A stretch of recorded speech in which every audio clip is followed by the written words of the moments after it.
பயம் போனங்க. குழந்தைங்கள பயமுறுத்தக்கூடாது. 7வது வந்துட்டேன், 8வது வந்துட்டேன், 10வது வந்துட்டேன், வந்தேன் அவ்வளோதான். சார் கிரிக்கெட் சொன்னார் பாருங்கள், அது உண்மையே சைக்காலஜிக்கலாக பயம் இருக்கக்கூடாது. சார் எவ்வளோ பேர் சுதந்திரத்துக்காக போராடினாங்க சார். டாக்டருக்கு ரொம்ப ஆச்சரியம். ஏன்னா இந்த மாதிரி டேட்டு ஃபிக்ஸ் பண்ண கைதிகள் ஆட்டோமேட்டிக்காக என்னாகும், எடை குறையும் பயத்தில். ஆனால் பகத்சிங்குக்கு எடை கூடுதான். ஆச்சரியமான டாக்டரு கல்ல 6 மணிக்கு ஆன் பண்ணால் 60 பேர் குட் மார்னிங் சொல்லிக்கிறான். இவனுக்கு அலாரம் வச்சு எழுந்துக்கிறானுங்க சார் குட் மார்னிங் சொல்கிறதுக்கு, வேலை வெட்டி இல்லாமல். அதுவும் காலையிலையா 6 மணிக்கு பார்க்குற கட கட கடன்னு வருது, எல்லாம் குட் மார்னிங். உங்களை யாராவது ஹர்ட் பண்ணால் அவங்கள மன்னிக்கிறதுக்கு உங்களுடைய மூளை எடுத்துக்கொள்ளுகிற காலகட்டம் 12 மாதத்திலிருந்து 16 மாதம் வரை. இன்னமும் எழுதுகிறானுங்க பொய். சச்சின் தெண்டுல்கருக்கு பாரத ரத்னா கொடுக்கணுன்ற ஒரே காரணத்துக்காக பாரத ரத்னா அவார்டு யார் யாருக்கு கொடுக்கலான்னு ஒரு லிஸ்ட்டு இருந்தது. அதில் விளையாட்டு வீரர்கள் இல்லை. ஆனால் சச்சினுக்காகவே அந்த விதியை மாற்றி சச்சினுக்கு கொடுத்தாங்க. எனக்கு இங்கிலீஷ் வராது சார், ஆனால் தமிழ் வர்றதுனால, நல்லா வர்றதுனால இந்த உலகத்தில் இருக்கின்ற பெரும்பாலான நாட்டுக்கு போய் நான் தமிழில் பேசியிருக்கிறேன். அது என்னுடைய வெற்றி. ஆக ரோல் மாடலாக இருக்க வேண்டியது பெற்றோர்கள். அவன் இலக்கு எது என்று தெரிந்து அதன் வழியாக போக வேண்டியது பெற்றோர்கள். தன்னம்பிக்கை வேணும் சார், பயம் இருக்கக்கூடாது, தன்னம்பிக்கை வேணும். தன்னம்பிக்கை இருந்தாலே அந்த குழந்தை உண்மையிலேயே உயரத்துக்கு போகும். அந்த தன்னம்பிக்கையை ஊட்ட வேண்டியது. நிறைய பேரண்ட்ஸு தப்பு பண்ணுறோம். பேரண்ட்ஸு தான் குழந்தைய சில சமயம் கெடுக்கிறாங்க. சார் குழந்தை முடியல சார், அவனால் முடியும், அதுக்கு நீங்கள் ஊக்கப்படுத்தினாலே போதும். சார் மாவீரன் அலெக்சாண்டர் கிரேட்டுன்னு சும்மா சொல்லலைங்க. அவன் எந்த நாட்டுக்கு போருக்கு போகிறானோ, போருக்கு போகிற நாட்டில் இறங்கி அவன் செய்கிற முதல் வேலை என்ன தெரியுமா? அவன் எந்த கப்பலில் வந்தானோ அந்த கப்பலை கொளுத்தி விட்ருவானோ. அப்படி திரும்பி போடணுன்னா இந்த நாட்டை ஜெயிச்சு அந்த நாட்டு கப்பலில் தான் திரும்பி போகணும். ஏன்னா கப்பல்னு ஒன்று இருந்தால் தானே புறம் இருக்குன்ற ஒன்று இருக்கும். அந்த மனோதைரியம் திடகாத்திரம் அலெக்சாண்டருக்கு இருந்தது. அதான் உண்மை. அந்த பயம் போனங்க. குழந்தைங்கள பயமுறுத்தக்கூடாது. 7வது வந்துட்டேன், 8வது வந்துட்டேன், 10வது வந்துட்டேன், வந்தேன் அவ்வளோதான். சார் கிரிக்கெட் சொன்னார் பாருங்கள், அது உண்மையே சைக்காலஜிக்கலாக பயம் இருக்கக்கூடாது. சார் எவ்வளோ பேர் சுதந்திரத்துக்காக போராடினாங்க சார். எத்தனையோ பேர் உயிர் விட்டாங்க, எத்தனையோ பேருடைய வரலாறு தெரியாமலேயே போச்சு. ஆனால் இப்போ கூட நமக்கு பகத்சிங்குனாக்கா ஒரு உணர்வு வருது. அதுக்கு காரணம் என்ன? தூக்கிலிடப்பட்டாங்க. அவனை மாதிரி நிறைய பேர் தூக்கிலப்பட்டாங்க. பகத்சிங்கை தூக்கில் போட்ட உடனே அது பெரிய விஷயமா இன்னைய வரையும் அது வீராவசமாக பேசுகிறோமே. அதுக்கு காரணம் என்ன தெரியுமா? பகத்சிங்குக்கு பயம் கிடையாது. ஞாபகம் வச்சுக்க சார். தூக்கு டேட்டு ஃபிக்ஸ் பண்ண பிறகு அந்த கைதியை பத்திரமா பார்த்துப்பாங்க, தனியாக வச்சுருந்து. அந்த கைதிக்கு டெய்லி மெடிக்கல் செக்கப் இருக்கும். அந்த கைதி நலமாக இருக்கணும், ஆரோக்கியமாக இருக்கணும். ஆரோக்கியமாக இருந்தால் தான் தூக்கில் போடணும். அதனால் டெய்லி டாக்டர் வந்து செக்கப் பண்ணுவார். பகத்சிங்குக்கு டேட்டு கொடுத்துட்டாங்க, டாக்டர் டெய்லி வந்து செக்கப் பண்ணுறாரு. டாக்டருக்கு ரொம்ப ஆச்சரியம். ஏன்னா இந்த மாதிரி டேட்டு ஃபிக்ஸ் பண்ண கைதிகள் ஆட்டோமேட்டிக்காக என்னாகும், எடை குறையும் பயத்தில். ஆனால் பகத்சிங்குக்கு எடை கூடுதான். ஆச்சரியமான டாக்டரு அவங்ககிட்ட பகத்சிங்கிட்ட கேட்டிருக்காரு, எப்பவுமே இந்த மாதிரி இவங்களுக்கு எடை குறையும், உனக்கு எப்படி கூடுதுன்னு. அதுக்கு பகத்சிங் சொல்லியிருக்கான், என் தாய் நாட்டிற்காக உயிரை விடப்போகிறேன் என்ற பூரிப்பு நாளுக்கு நாள் எனக்கு அதிகமாக இருக்கிறதுன்னா பாருங்கள். அதுதான் அந்த பயம் இல்லாத தன்மை வந்துவிட்டால் உங்களுடைய குழந்தை உண்மையிலேயே வெற்றி அடையும். ஒன்றும் இல்லைங்க, இப்போ மிகப்பெரிய எதிரி பெற்றோரும் ஒன்றும் பண்ண முடியல, டீச்சரும் ஒன்றும் பண்ண முடியல. மொபைல் என்ன பண்ணுறதுனே தெரியல. இந்த ஸ்டூடெண்ட்ஸை தயவு செஞ்சு கவனிங்க, வேண்டாம். நாங்கள் சொல்கிறத சொல்கிறோம். எனக்கே ரொம்ப கஷ்டமாக இருக்குது சார். என்ன நிறைய பேர் வேலை இல்லாமல் இருக்கான் சார். கல்ல 6 மணிக்கு ஆன் பண்ணால் 60 பேர் குட் மார்னிங் சொல்லிக்கிறான். இவனுக்கு அலாரம் வச்சு எழுந்துக்கிறானுங்க சார் குட் மார்னிங் சொல்கிறதுக்கு, வேலை வெட்டி இல்லாமல். அதுவும் காலையிலையா 6 மணிக்கு பார்க்குற கட கட கடன்னு வருது, எல்லாம் குட் மார்னிங். சில பேர் 6 மணிக்கு பொன்மொழி, அது கூட எவன்தோ ஒன்று ஒருத்தன் எழுதிக்கிறான் சார், நாளை என்பது நிச்சயமில்லை, இன்றே சிரி. எப்போ? விடிய காலையில். நம்பாதீங்கன்னாலும் நம்புகிறானுங்க, பாதி பொய். நான் சில இதை பார்த்த உடனே பயமாக இருக்குது. அன்றைக்கி பார்க்குறேன், 60 வயது மேற்பட்டவர்களுக்கு விடியற் காலையில் ஹார்ட் அட்டாக்கில் மரணம் அதிகமாகிறது, எதனால் அப்படின்னு போட்டு வச்சுக்கிறான். எனக்கு 60 ஆகுது. என்ன தான் போட்டிருக்கான் பார்க்கலான்ட்டு, ஏன்னா சும்மா பார்க்கலாம், நம்புகிறோமா இல்லையோ பார்க்கலாமேன்னு ஆன் பண்ணால் அதில் போட்டிருக்கான் சார், விடிய காலையில் ஏர்லி மார்னிங் பாத்ரூம் போகணுன்னு எழுந்தபோது ஜாகிரதையாக எழுந்துக்கணும். சில பேர் டக்குன்னு அப்படியே எழுந்துக்கிறாங்க. அந்த மாதிரி எழுதும்போது மூளை திடீர்னு விழிப்படைஞ்சு ஃபுல் ஃபோர்ஸில் ஹார்ட்டுக்கு ரத்தம் போய் ஹார்ட் அட்டாக் வருது அப்படின்னு. அதுக்கு என்ன பண்ணணும்னு எழுதிக்கிறான் கீழே. நீங்கள் ரெஸ்ட் ரூம் போகணுன்னு முழிப்பு வந்ததுன்னா உடனே எழுந்துக்காதீங்க. கண்ணை விழித்து கொண்டு உத்திரத்தை ஒரு 5 நிமிடம் உற்று பார்க்கவும், மெதுவாக எழுந்து உட்காரவும், உட்கார்ந்த நிலையில் 2 நிமிஷம் உட்காரவும், தரையில் படுத்திருப்பவர்கள் எதையாவது ஊன்றிக்கொண்டு எழுந்திருக்கவும், கட்டிலில் படுத்திருப்பவர்கள் திடீரென்று இறங்கக்கூடாது, கட்டிலிருந்து காலை கீழே தொங்க போட்டு 2 நிமிடம் ஆட்டி ரத்த ஓட்டம் சீரான. இதெல்லாம் எதுக்கு? பாத்ரூம் போகிறதுக்கு. நமக்கு அது ஞாபகம் வராது. ஆனால் எனக்கு திடீர்னு அன்றைக்கி ஒரு நாள் ஞாபகம் வந்துச்சு. 5 மணிக்கு விடிய காலையில். அப்புறம் கண்ணு முடித்தேன், உத்தரத்தை 5 நிமிஷம் பார்த்தேன். 5 நிமிஷம் ஆச்சான்றதே வாட்சில் 5 வாட்டி பார்த்தேன். அப்புறம் 5 நிமிஷம் ஆயிடுச்சு. அப்புறம் திடீர்னு இவ்வளோ முழிச்சிக்கணுமே, அப்புறம் தூக்கம் வருமா வராதா, இல்லை பேசுமே தூங்கிட்டு காலையிலே போய்க்கலாமா, இதெல்லாம் ஓடுது மனசில். அப்புறம் எழுந்து உட்கார்ந்தேன். 2 நிமிஷம் உட்காந்துட்டு அவன் சொன்ன மாதிரியே கட்டில் முடக்கி வந்து காலை ஆட்டின்னு இருந்தேன். என் ஒய்ஃப் தூக்கம் கலைஞ்சி இருந்தான். என்ன காலையில் சர்க்கஸ் காமிக்கிற அப்படின்னா, ஒன்றும் இல்லைன்னு இறங்கிட்டேன்.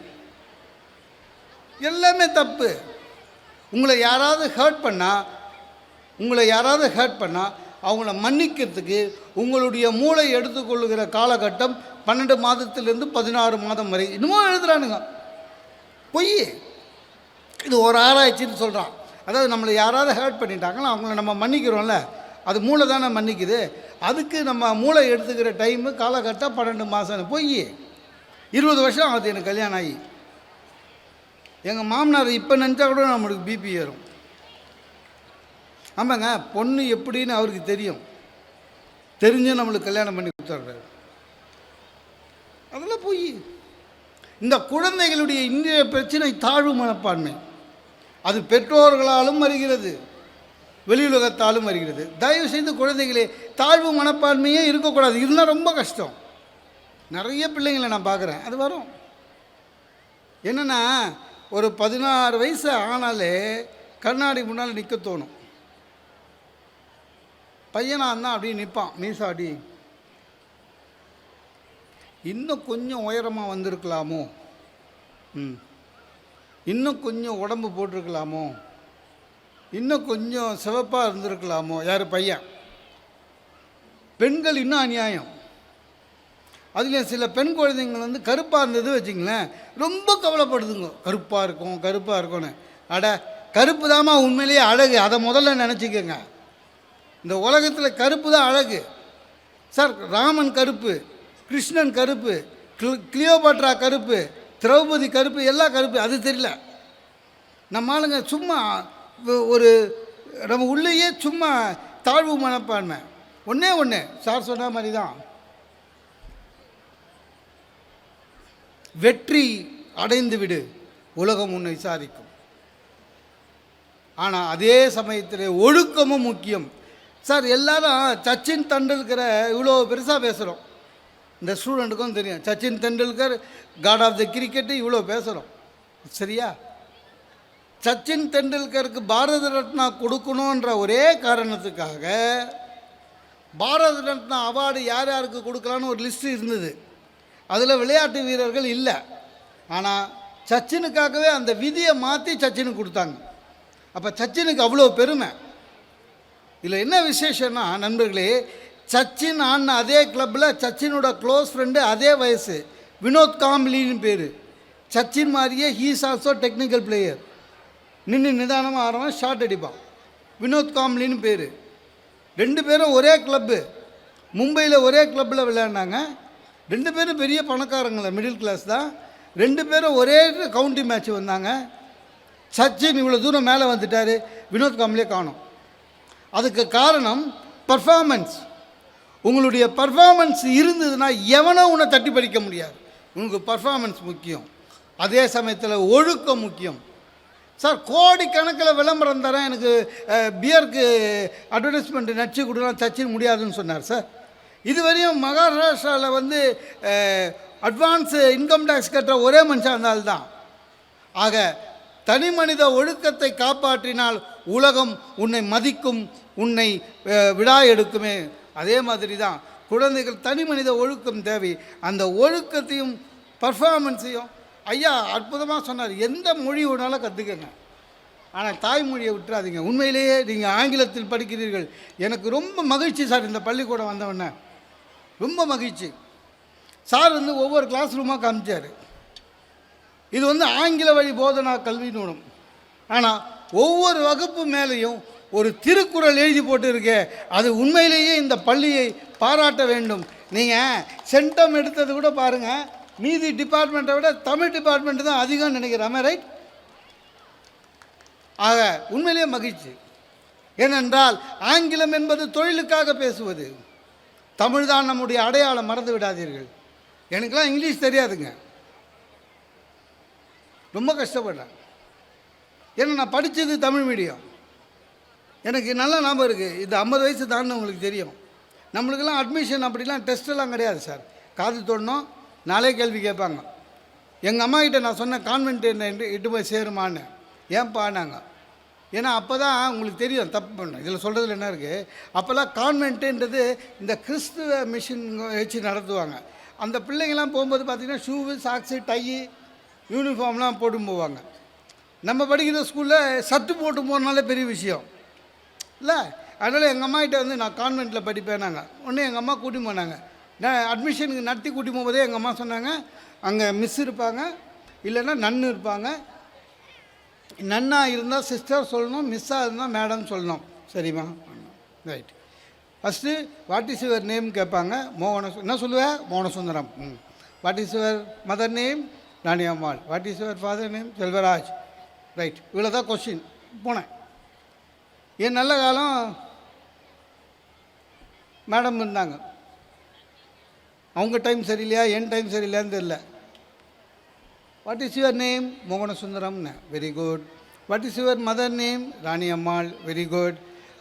அடுத்தது வாட் இஸ் யுவர் ஃபாதர் நேம்னு கேட்கணுங்க. அந்த மாதிரி நான் படிச்சு வாட் இஸ் யுவர் ஃபாதர் அப்படின்ச்சு. நம்ம சிலபஸில் அது இல்லை. செல்வராஜ் அப்படின்னு. No no no no what is your ஃபாதர்னால் அப்பா என்ன வேலை செய்கிறாருன்னு அர்த்தமா? அதெல்லாம் நமக்கு என்ன தெரியும்? No no no no what is your father. அதே செல்வராஜ். தமிழ் மீடியத்துக்கு அமைச்சிட்டாங்க. அவ்வளோதான் சார். தமிழ் மீடியத்துக்கு போனால் இப்போது இங்கிலீஷ் வராது சார். இன்டர்வியூக்கு போய் நல்லா ஞாபகம் இருக்குது sir. What you think about the மேனேஜ்மெண்ட்டுன்னு கேட்டான் ஹெச்ஆரில். நிர்வாகத்தை பற்றி என்ன நினைக்கிறாய்ன்னு. நான் சொன்னேன், இதனால் இவன் முடிப்பான் என்றாய்ந்து அதனை அதன் கண் விடல். இந்த உலகத்துக்கே மேனேஜ்மெண்ட்டு சொல்லி கொடுத்தவன் வள்ளுவன். இந்த வேலையை இவன் முடிப்பான்னு யோசனை பண்ணி தீர்மானமாக அவங்ககிட்ட கொடுத்துரு அப்படின்னா அதுதானே மேனேஜ்மெண்ட்டு. நான் சொன்னேன் ஹெச்ஆருக்கு அது புரியல. நான் என்ன கேட்குறேன், நீ என்ன சொல்கிறேன்னாரு. வள்ளுவர் சொன்னார் சார்னு அவர்கிட்டே வேலை கேளுன்ட்டான். வெளில வந்துட்டேன். எனக்கு உண்மையிலேயே இங்கிலீஷ் பேச வராது. ஆனால் ஒன்று, இப்போ கூட ஒரு 4 வருஷத்துக்கு முன்னால் எங்கள் office Tamil office sir. MD, chairman எல்லாம் தமிழ் தான். சிஇஓன்னு ஒருத்தர் வந்தார், அவரும் தமிழ் தான். ஆனால் அவர் பெரிய பிரிட்டிஷ்கார் மாதிரி வாட் நான்சென்ஸ், ஆஃபீஸில் எல்லாம் தமிழ் பேசின்னு இருக்கிறீங்க, இனிமேல் ஆஃபீஸ் லாங்குவேஜ் இங்கிலீஷ் அப்படின்ட்டு எனக்கு கூட யூ கம் இன்சைட் என்னார். உள்ளே போனேன். நீ ஏதோ வெளியில் தமிழில் பட்டிமன்றலாம். ஆமாம் சார், உள்ளே இனிமேல் தமிழ் பேசக்கூடாதுன்னு அன்னையோடு அந்த ஆள்கிட்ட பேசுறதை நிறுத்திட்டேன். ஏன்னா சார் இங்கிலீஷ் பேச வராது சார். அவர்கிட்ட என்ன சொல்லணுமோன்னு அதை வந்து தமிழ்லேருந்து இங்கிலீஷ்க்கு மனசுக்குள்ளேயே டிரான்ஸ்லேட் பண்ணி அதை திக்கி திக்கி சொல்கிறதுக்குள்ளே உயிர் போய்டும். எதுக்கு பேச்சுவார்த்தை விடு அப்படின்னு விட்டேன். போகிறதில்ல. என்ன ஆகிடுச்சிங்க, அன்றைக்கி ஒரு நாள் நான் ஸ்கூட்டரில் தான் எங்கள் ஆஃபீஸுக்கு போவேன். கைனட்டி கொண்டா வச்சுருக்கேன். அதில் போனேன். இந்த முன்னால் ஒரு வேனு, இந்த குட்டியானன்னு சொல்லுவாங்கள்ல ஒரு வேன், அது என்ன கம்பெனின்னே தெரியாது, எல்லாம் குட்டியான சொல்லியே விட்டேன். அந்த வேனில் இஷ்டேன், என் மட்காடு நசுங்கிடுச்சு. இப்போ நான் லீவு வந்து சிஇஓக்கு தான் சொல்லணும். காலையில் 7 மணி, என்னடா பண்ணுறதுன்னு சிஇஓக்கு ஃபோன் அடித்து good morning sir. Yes good morning, வா ஒர்க் என்னாரு. என்ன சொல்கிறது சார், ஐ ஹிட் ஏ ஸ்மால் எலிஃபென்ட் சார்னேன். குட்டியானன்றதுக்கு ஸ்மால் எலிஃபெண்ட் ஐ ஹிட்டு சார்னேன். அந்தளவுக்கு பிபி ஏறிடுச்சு. ஆர் யூ ரைடிங் இந்த பாரலாம் ஒன்றும் புரியல சார், என்ன சொல்ல தெரியல சார். நசுங்கிடுச்சு, மட்காடு நசுங்கிடுச்சுக்கு என்ன இங்கிலீஷில் தெரியாது. சரி நம்ம லாங்குவேஜில் சார் மட்காடு சொட்டை ஆயிடுச்சின்னு சொல்லலான்னு பார்த்தா அவர் சொட்டை. 7 மணிக்கு அவரை கிண்டல் பண்ண நினச்சிக்க போகிறாரோன்னு பயமாக இருக்குது. ஏன்னா இதெல்லாம் அவங்களுக்கு தெரியும், தமிழர் தானே. அப்புறம் எனக்கு தெரிஞ்ச ஒரே English, sir I am suffering from fever சார்னு வச்சிட்டேன். சிரிக்காதீங்க, இது திங் இஸ், எனக்கு இங்கிலீஷ் வராது சார், ஆனால் தமிழ் வர்றதுனால, நல்லா வர்றதுனால இந்த உலகத்தில் இருக்கின்ற பெரும்பாலான நாட்டுக்கு போய் நான் தமிழில் பேசியிருக்கிறேன். அது என்னுடைய வெற்றி. ஆக தாய்மொழியை போல ஒரு சௌகரியமான மொழி எதுவும் இல்லை, பாரதி சொன்னது போல். ஆனால் இங்கிலீஷ் படிங்க, தமிழில் நில்லுங்க, பர்ஃபார்மன்ஸ் நல்லா இருக்கணும், தாழ்வு மனப்பான்மை இருக்கக்கூடாது சார். ரொம்ப ஒன்று, பிள்ளைகளுக்கு பயிற்சி, உண்மையிலேயே பயிற்சி அவசியம். ஒத்தி வைக்காமல் படிக்கிறது அவசியம். அந்த பயிற்சியை கொடுக்கிறது பெற்றோர்கள் தான். பெற்றோர்களும், நான் சீக்கிரம் முடிக்கணும், இன்னும் ப்ரோக்ராம் இருக்குது. நான் வரும்போதே கேட்டேன் சார்கிட்ட, ஒரு அரவர் பேசுங்க போதோன்னாரு. எப்போவுமே ஒரு நல்ல பேச்சாளர் ரசிக்கும் போதே நிறுத்திடணும். அதுவும் இல்லாமல் எனக்கு உண்மையிலேயே சந்தோஷமாக இருக்குங்க. நான் நிறைய பள்ளிக்கூடத்தில் போயிருக்கேங்க. இந்த அளவுக்கு கூட்டம் எந்த பள்ளிக்கூட ஆண்டு விழாவிலையும் நான் பார்த்ததில்லை. அதுவும் சார் ஒரு ஸ்கூலில் என்ன ஆச்சு, நான் எப்போவுமே சில சமயம் ஸ்கூலில் சொல்லிவிடுவேன், சார் உங்கள் பிள்ளைங்க கலை நிகழ்ச்சிக்கு முன்னால் நான் பேசிடுவான்னு. ஏன்னா கலை நிகழ்ச்சி முடிஞ்சோடனே ஒரு ஸ்கூலில் அநியாயங்க, கலை நிகழ்ச்சி முன்னே இந்த பிரின்ஸிபல் மேடம் என்ன பண்ணிட்டாங்க, நீங்கள் அனௌன்ஸ் பண்ணிங்கல்ல அதே மாதிரி தான் குழந்தைங்கள பேரண்ட்ஸ் வந்து அந்த கார்னர் வந்து கூட்டின்னு போங்கன்ட்டாங்க. நான் எழுந்துக்கும் போது யாருமே இல்லை, எல்லாம் கூட்டின்னு வீட்டுக்கு போயிட்டாங்க சார். ஆனால் அந்த மாதிரி சொன்ன பிறகு இவ்வளோ பேர் இருக்கிறது பெரிய விஷயம். சார் ஒரு 30 நிமிஷத்தில் முடிக்கணும்னு சொன்னார், முடிச்சிடுவேன். ஒன்றும் இல்லைங்க, ஒரு நல்ல பேச்சாளர் ரசிக்கும் போதே முடிக்கணும், அது இல்லைன்னா கஷ்டம். ஒரு பேச்சாளர் பேசிக்கினே இருந்தார், இதே மாதிரியே ஒரு 30 நிமிஷம் நல்லா தான் பேசினார். அவங்க பொறுமையாக கேட்டாங்க, 30 நிமிஷத்தில் முடிச்சிடணும்ல, நல்லா கேட்குறாங்களே. இன்னொரு 15 நிமிஷம் பேசினார், டென்ஷன் ஆகிட்டான் அவன். இன்னொரு 15 நிமிஷம் பேசுகிறாரு. கீழே இருந்து ஒருத்தர் நேரம் மேலே வந்து இங்கே நின்னான், இன்னும் இங்கே வந்துட்டா அப்படின்னாரு. பேசுடா, உன்னால் எவ்வளோ முடியுமோ பேசு, நீ பேசு, உட்காரு, பேசி முடிச்சுட்டு உட்காரு, நான் ஒரு அரவர் பேசுகிறேன்.